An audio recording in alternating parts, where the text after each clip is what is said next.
Saudi अरब में पाकिस्तान के सफ़ीर अहमद फ़ारूक ने कहा है कि सऊदी अरब और पाकिस्तान के दरमियान $500 मिलियन के मुआहदों पर अमल दरामद शुरू हो चुका है, जिससे पाकिस्तान में मईशत की नई राहें खुलेंगी।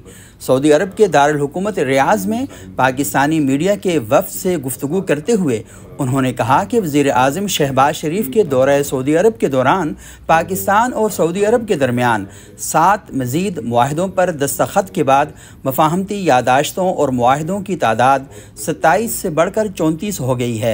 सफ़ीर के मुताबिक मुआहदों का कुल हजम $2.8 बिलियन हो चुका है।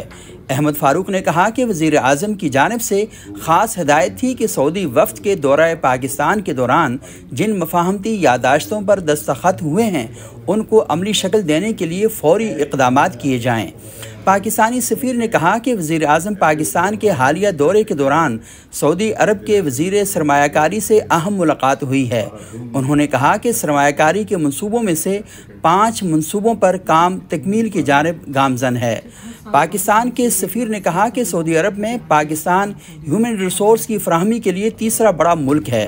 सबूक सैयद, रियाज़, सऊदी अरब।